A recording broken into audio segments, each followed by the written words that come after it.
ended on kind of a quick note. An awkward note. Very awkward. So let's just kind of start from the top again. We talked about Kylo Ren a little bit, but we didn't really dig too much about what's going on with this character, what's going on with this guy, why he did what he did.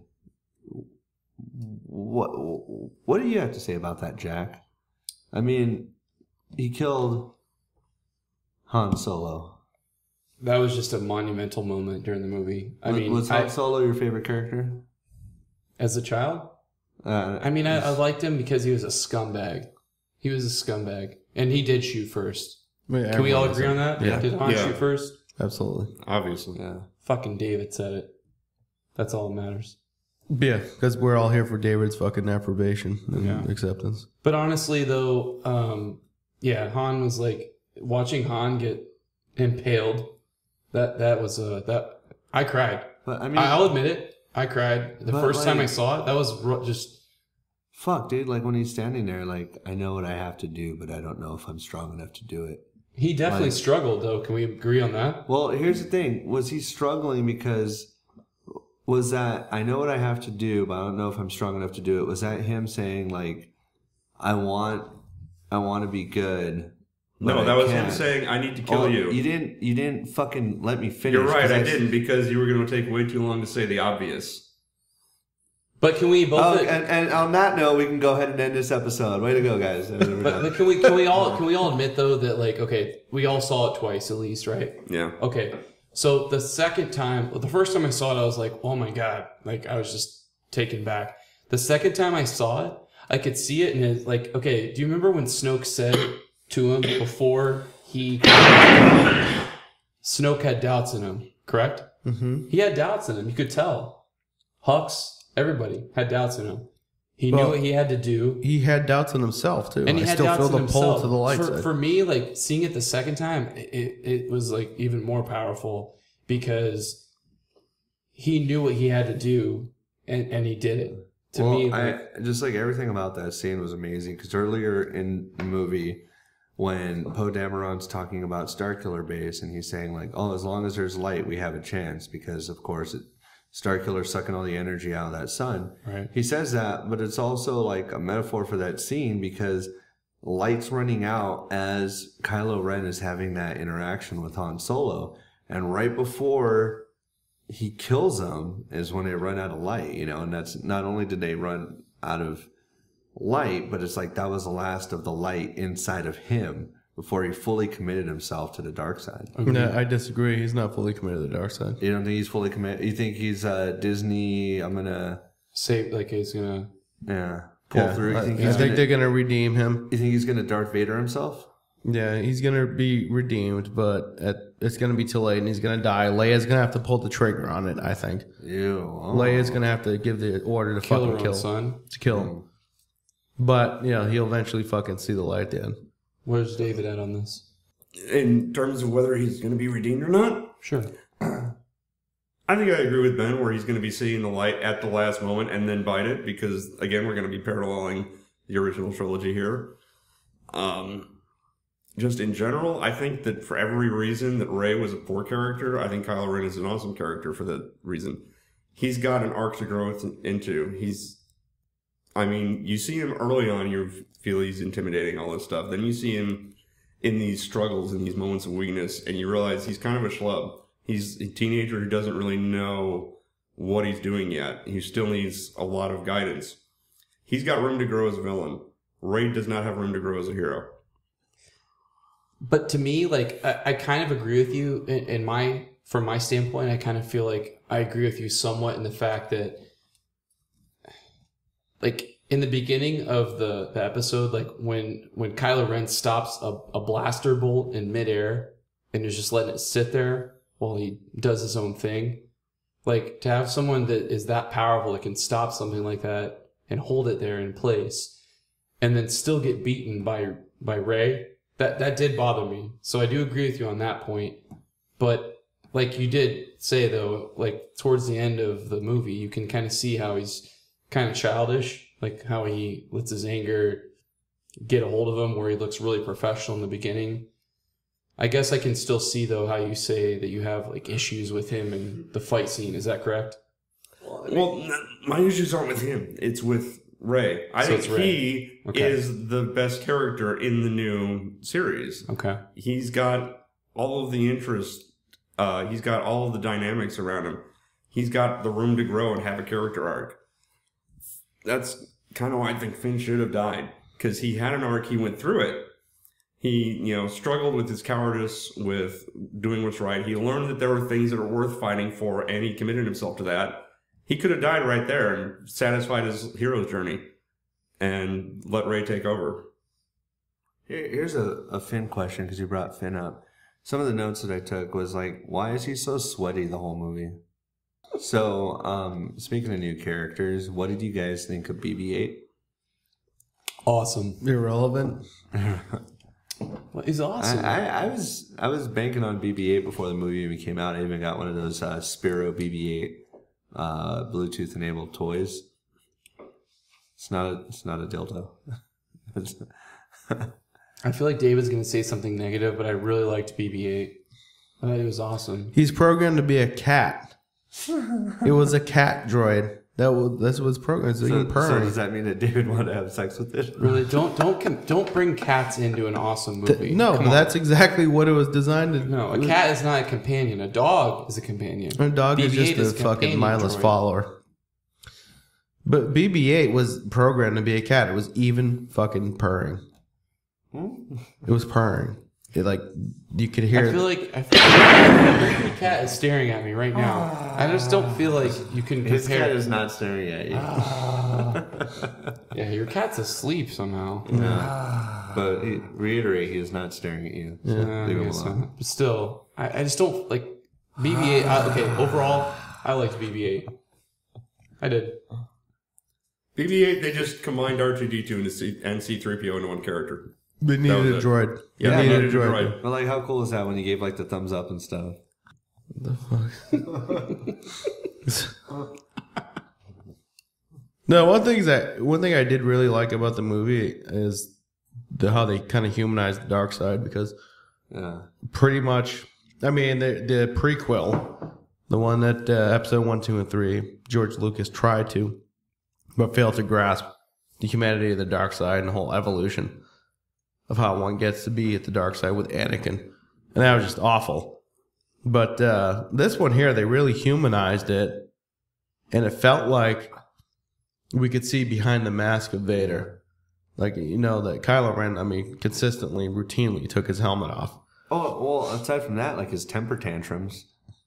I thought those were great. How often do you get to that point? And the dark side, unless you disagree with me, it's built on rage, anger, emotions. Him doing that, that's super relatable. How often have you done that?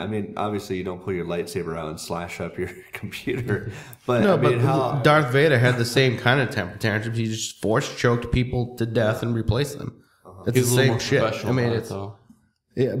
whatever. It's irrelevant. The internal journey that he had was what's important here. How he was actually, it actually showed that following the path of the dark side takes work. And you have to consistently progress in your evil, in your wickedness, to the point where it's almost like redemption at that point. Go back to light. You have to confront the shame of being all the things that you've done. And it's like confronting yourself. And I don't think, after you kill your father, it's kind of like one of those things. It seems like he had to do that out of desperation just to maintain that mystique, that persona of the dark side. Because it's fratricide is what could be worse than that? And how is he going to one-up himself? But more importantly, how is he going to come back from that? And it's mostly, I think it's just for him. Again, the first time I saw it, it seemed like Kylo Ren came off really professional to me, but then just kind of like a child towards the end. Or maybe the middle of it, but when I saw it the second time, it seemed like that raw emotion kind of touches on what Chris said. That is the dark side. It is just your emotion, giving in and letting it fuel your power. And I did like that. So I do agree with you on that. It kind of, but what was really creepy about him was Darth Vader clearly had a mechanical voice. It was so distorted. This kid, Kylo Ren, his voice was just human enough, despite the voice modulator, that it really was like, oh my god, that's serial killer, fucking creepy. Yeah. But like, also you talking about symbolism earlier with the light and the sun. You look at his lightsaber. His lightsaber was all ragged and shit. It's like he couldn't craft his lightsaber with a sophistication and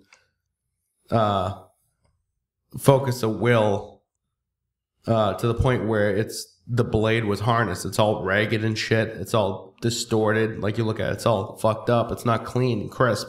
Well, it's almost like he's wavering because the lightsaber is a reflection. It's a symbol of the Jedi wielding it. So you look at it, it's like he's wavering. He's not 100% dark side. I had some actual insight about the movie before it came out because I went to Disneyland for Star Wars the Season of the Force in November, and at the spaceport you can go in and they had exhibits, and one of the exhibits that they had Kylo Ren's lightsaber on display, and those hilt guards or whatever you call them coming off the sides, those were actually exhaust ports, because they said that his lightsaber was so powerful it was putting off all this extra power, so those were exhaust ports for the excess power coming out of it. And that was coming out of like Disney canon. Like that was what they had there at the display with the sign. I took a picture of it. I'll put it on the Daypod website or the Daypod Facebook page. That was fucking awesome because that was a really cool insight into the character before I even went to go see the movie. Is it because the crystal is cracked though? The crystal, the synthetic, because Sith, they use a synthetic crystal. Red, yeah. So it's cracked, right? Correct? Maybe. Not to get super nerdy on you. Well, if he was that powerful, how did he get taken by Rey? No, not him, but the lightsaber itself. Yeah. It was like... But the lightsaber is a reflection of the Jedi or the Sith. I don't know. Return of the Jedi. That's another... But wait, whoa, that's another thing, though. That's another theme. So would you consider him a Sith or... Because now there's the Knights of Ren. Well, he wasn't... I feel like he wasn't a Sith until... he committed himself by killing Han Solo. So you feel like when he killed Han Solo, I mean, well, there's a difference too, right? I mean, there's Snoke and there's him, right? But then there's the Knights of Ren. There's a difference between Sith and being just dark side. I mean, Sith is like just a Sith Lord. There's a higher, like upper echelon. No, there's a higher theocracy and philosophy behind Sith. It just so happens that they use the dark side. It's not just you're a dark Jedi or, you use dark side. Ergo, you're Sith. It's not the case. So, you think he's going to acquire a Sith name by the end of the saga? Because Ben Solo was his given name. Mm-hmm. He changed his name to Kylo Ren, right? Do you think he's going to pick up a Darth or anything like that, David? No. Depends Kylo if he's Ren's apprentice. He has to be apprentice of a Sith Lord for that. Emperor Snoke? But Ben... Yeah, I mean, we've got Supreme Leader Snoke. Even if you go back to the prequels, we had Count Dooku. Not everybody has a Darth name. Well, wasn't Count Dooku Darth Tyrannus? Or no, yeah. He was Darth Tyrannus, yeah. He would technically. So, but yeah, David, do you feel like Lord. he's a Sith? Do you feel like Kylo Ren is a Sith? Or is he a dark Jedi? Honestly, at this point, I think he's too young to be called a Sith. He's not fully trained. He's not fully realized in his evil, even though Chris is wrong. But even though Chris says that when he kills Han Solo, he commits himself fully to the dark side, I disagree, obviously. I think that's not true. I think he's still going to have his redemption shot. So to call him a Sith now would just be disingenuous to the term of Sith. Yeah, I mean that's part of it. That's why I think everyone likes Kylo Ren so much. Is that the whole Sith thing is you're established, you're an antagonist. There's no turning back. Like Darth Maul, like we care less about Darth Maul because he's a one-dimensional character. He's a bad guy. That he's going to attack the good guys. That's it. He's a plot device essentially. Kylo Ren or Ben Solo, on the other hand, there's still room to grow. He's still very much a prominent character. He's not a minor character that's there to serve a purpose in the plot hook. There's a lot to him. Yeah, and he's debatably the best character in the movie. He is. Agreed. Yeah. I really like Rey's character. I mean, when I saw it, I was like, I thought I was like, oh my god, this is the best female character I've seen in any movie. What do you think? Well, I've already talked about my issues with Rey. Well, as we know, filming began recently for Episode VIII. What are some things that you guys are looking forward to for the new movie? Not another Death Star. But that's a Star Wars institution, though. That's in 4. Yeah, but there wasn't a Death Star in Empire 6. Strikes Back. And so this is going to be the second one of a new trilogy. There's not going to be a Death Star. And then in So you're saying comes, that you do like the Star Wars paradigm. So all the shit you're talking about, oh, well, the opening scene for Episode 7 is being a beat-for-beat reboot of New Hope. Oh, that sucked. So you want to see more of that? I'm giving my prediction for Episode 8. That's all I'm doing. My prediction for Episode 8 is they're not going to have another Death Star, partially because they didn't have one in Empire Strikes Back. No, I think the question was, what do you want to see? Yeah, And you said not another Star. Right, not I don't another want to Star. see another Death Star. I don't want to see another Death Star in Episode 9, but I think they're going to have one. Can I step in here real quick? I just feel like for me, 3 things I want to see. First thing, I want to see Kylo Ren become a badass. I feel like he was lost, but after he did what he did, I want to see him come back as a badass in Episode 8. Can we all agree on that? He's probably going to be He's going to I be already thought he was pretty bad. right, but I I feel think like he's going to continue to grow and continue to be more fucking evil the more the right. movie Loose goes. cannon still though, right? Loose cannon. As the movie goes on, he's going to be more and more evil. More and more evil. Loose cannon. What can he do to top fucking killing Han Solo? Yeah.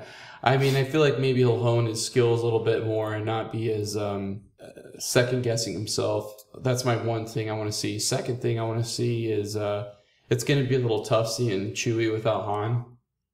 I feel like it seemed like since Rey rode with him in the Millennium Falcon to go find Luke, maybe they're gonna have a closer relationship perhaps. Third thing, Luke. I want to see Luke.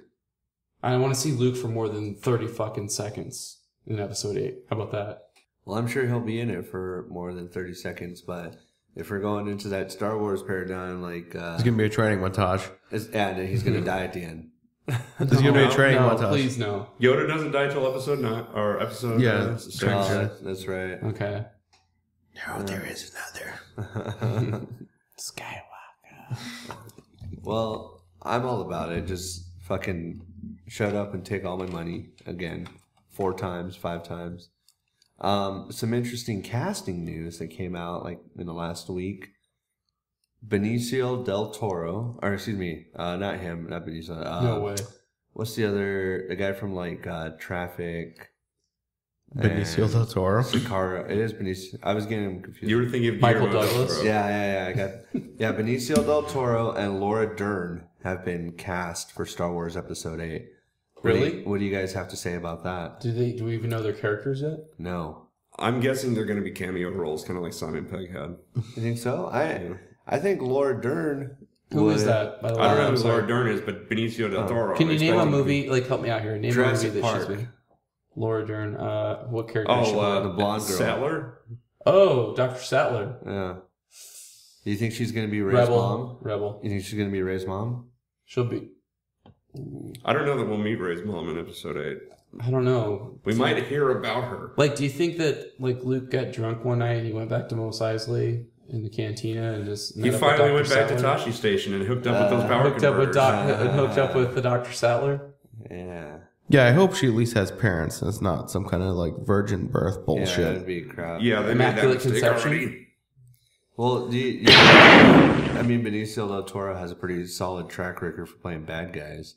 Do you think he's going to be a bad guy in the next movie? I hope so. I hope so. I hope want so, to. yeah, Yeah. 'cause he's Actually, in Traffic, he was a good guy. He's the best. He's the coolest character in Yeah. that movie. Yeah. He's a cool cop. I'm saying he's a he good is- cop. he's but a Mexican kind of guy kind that's of a fighting bad corruption. cop, he but a was. good cop. It was like if you want to call him a good guy, he was a good guy in Sicario too, Mm-hmm. or he was a protagonist in like Way of the Gun, right? You better shut that cunt up before I go over there and fuck start her head. Yeah. That was a good movie. So The first 5 minutes. But he does have like a pretty solid track record for playing bad guys. So I Kind of like hope, in License to Kill with Timothy Dalton. Yeah, I hope he plays a bad guy in that movie. I think that would be great. Well, what other bad guys are there?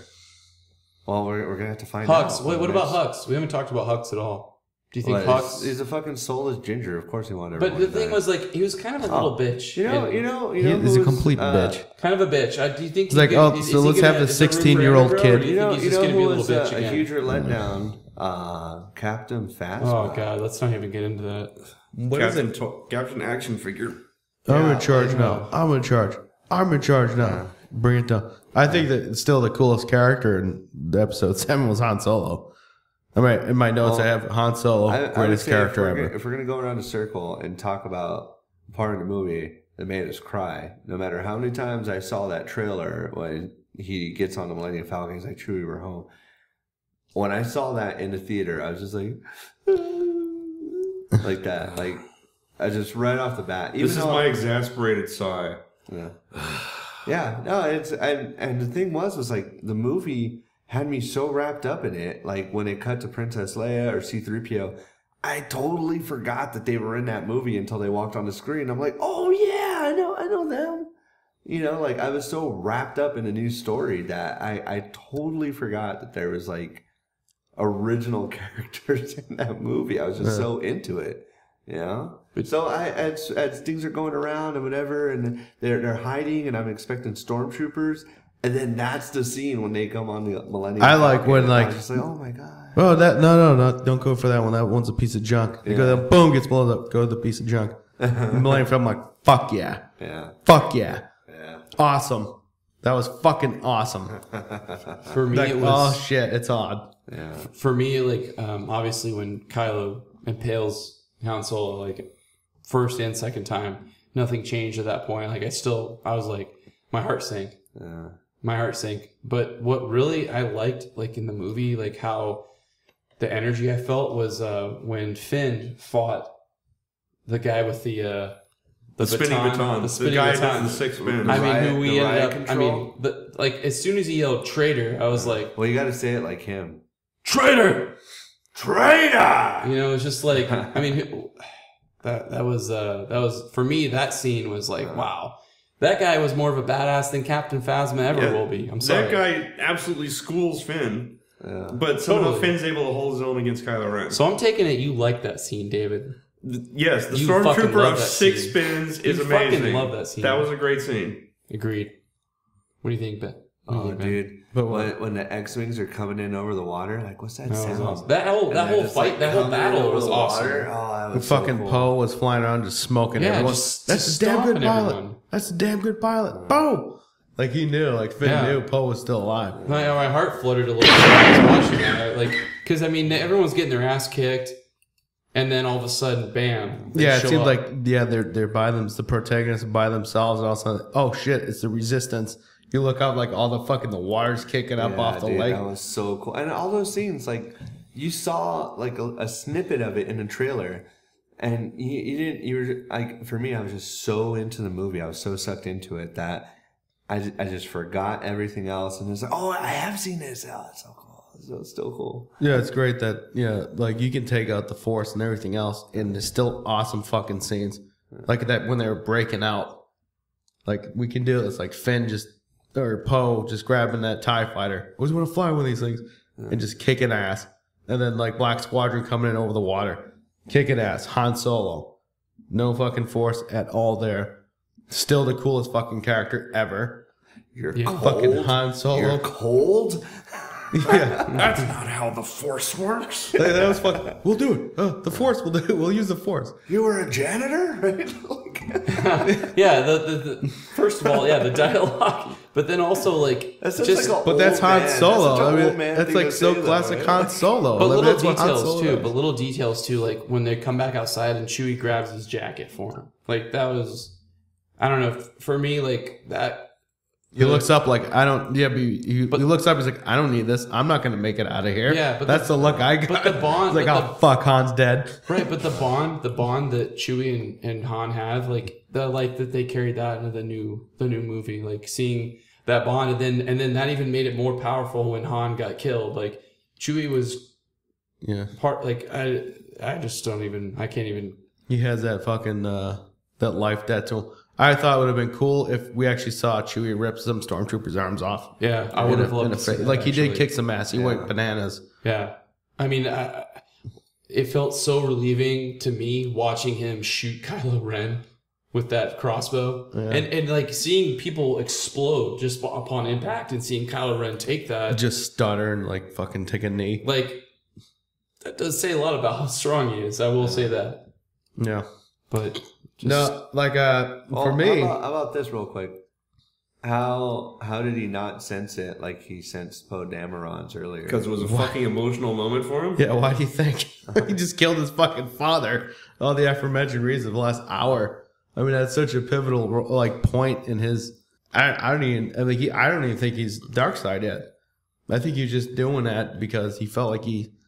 Trying to be with do you feel like it was more for Snoke? Impulsive. Do you feel like it was impulsive, or do you feel like it was for Snoke? I mean, did you see like when Snoke questioned him? You guys saw it. Snoke questioned him. Snoke didn't trust him. Yeah, it's mostly for personal reasons, I think. Okay, what do you think, David? I think it was a personal struggle. It was something that he did to try to push himself in that direction. Yeah, I don't think it was calculated. I don't think it was on behalf of Snoke, or I don't think he was thinking about Snoke in that context. He's just trying to take options away from himself. Like, well, I have no other choice now. There's no coming back from this. Was it impulsive though, or was it like okay?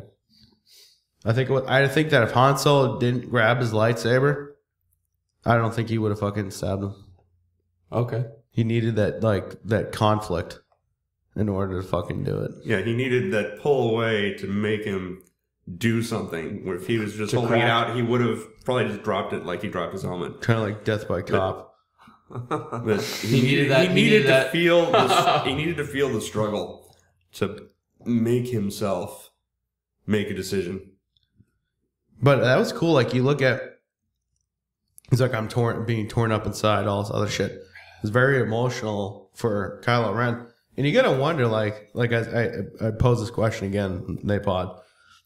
Return of the Jedi, when Luke's like, oh, I see you crafted a new lightsaber. It's almost like the father's admiring his son's work. Like, this is the green lightsaber. And he's like, yeah, I can still feel the good in you, Father. I know you're still there. And he's like, it's too late for me, son. You wonder, it's such a modulated mechanical voice behind a mask. Like, you think he's actually having the same type of inner toil, the same emotional response that Ben Solo had when Han came out to him, like I'm being torn apart inside. I think he did, but we're only seeing that now in this movie, the humanity behind what takes the dark side, and I think that's what was really cool about the movie. But that in Rey, it's like so many like all those scenes, like Rey's like kind of like just awesome. Coming into her own, like realizing that she has like within herself this power. Like for me, that all those scenes were emotional for me. And all that aside too. I mean, she's easy to look at. She ain't bad. Okay, David, would you sling it to her? Well, I was going to say, I'm guessing none of you saw the interview that Carrie Fisher and Daisy Ridley were on Jonathan Nash on BBC. I think, did you tell us about Carrie Fisher was talking about how this guy came up to her and was saying, I thought about you every day in the 70s, 4 times a day. And how she became this sex object after being this. And the crowd's laughing and all. And she turns to Daisy Ridley and says, that's you now. And the look on Daisy Ridley's face when she realizes she is going to be this masturbatory sex object for an entire generation of people was fucking priceless. Yeah. Stupid little strumpet. No, but really, that fucking... Oh, the real Ben comes out. She had nice hair. No, I mean, like, the character was awesome. Like, I just... Everything about her, I was like, she's fucking... Like, the next... Like Joan of Arc kind of deal. Like, she's amazing.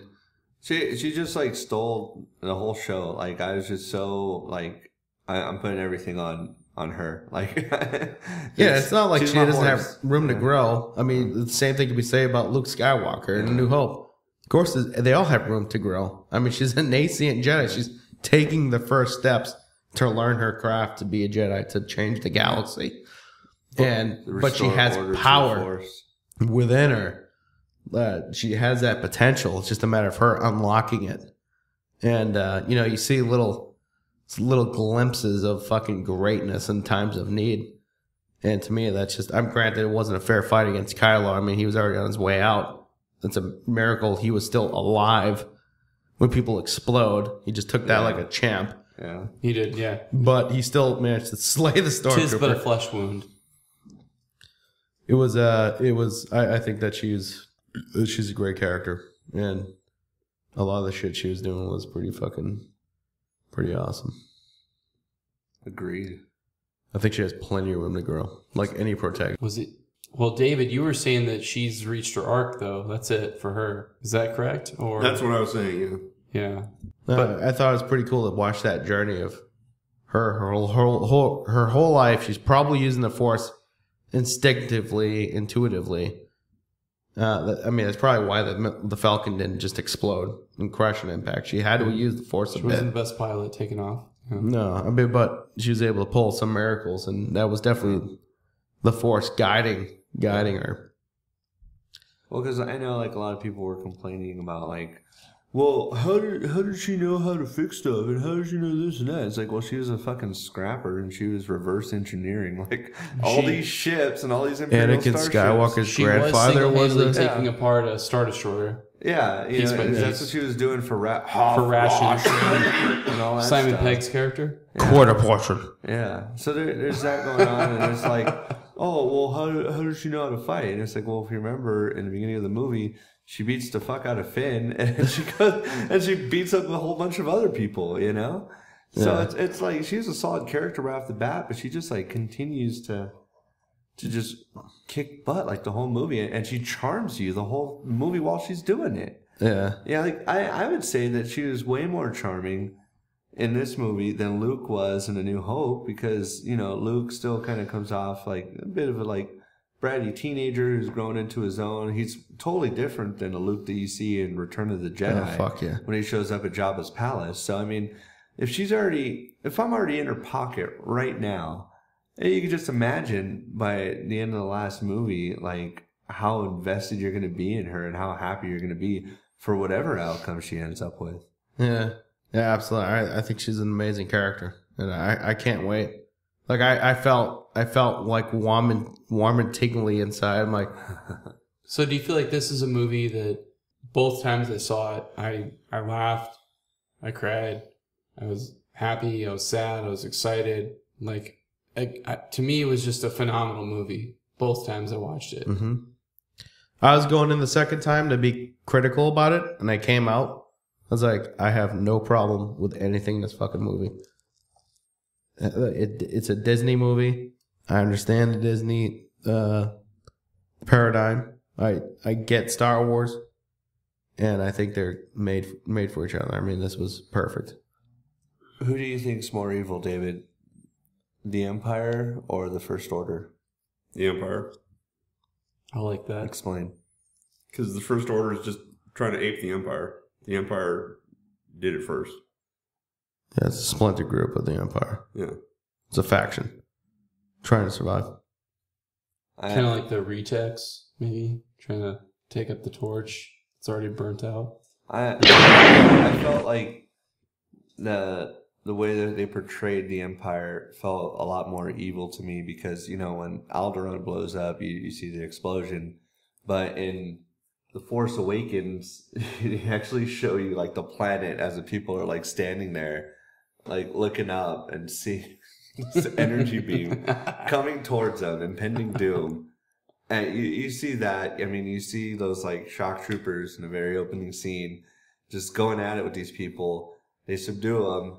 And, kill them all, right? And you're there and you're seeing that. To me, that felt way more evil than, like some Java's getting blown up and some of the other stuff in the old movies. Yeah, I mean, they're more desperate, so they're obviously capable of more atrocities. But the Empire is more concerned with domination and control. So, I mean, the Imperial presence was always felt, but these guys are just trying to scrap to survive. So, I mean, the storm, like, look at Finn. What'd you do? Sanitation. He's a fucking stormtrooper. In the height of the Empire, a stormtrooper would not be doing fucking sanitation. You know, I mean, they're the vanguard, they're the special forces. That's not what they do, but since it's so weakened, they kind of have to cross-trade. So now they're actually... Because they didn't use clones. Yeah, well, they didn't use clones by the original trilogy either. It's true. It's just that the Empire was so specialized. It was larger infrastructure. More Imperial might. Now that's like a stormtrooper has to cross-train as a fucking janitor, apparently. Hey, you can always pick up a second MOS. Yeah, and that's not going to happen for a stormtrooper. Did you guys see that Saturday Night Live skit with Matt, the radar technician? No, the undercover boss. Yeah, Kylo Ren. I knew it was Kylo Ren when he threw me through a vending machine. That was pretty good though. What do you think? Yeah, that was really funny. That was good. All right, well, thanks for tuning in to Star Wars Reactionary Discussion, Episode 7. We could talk at length on this, but it's one of those things where it's such an emotional movie for so many people, so many talking points. Just see the fucking movie yourself, make up your own decision, don't listen to us. And thanks for Jack and Jason. Yeah, for coming by. Thanks for having us, guys. I really appreciate it. Yeah, that's great. All right, we'll see you.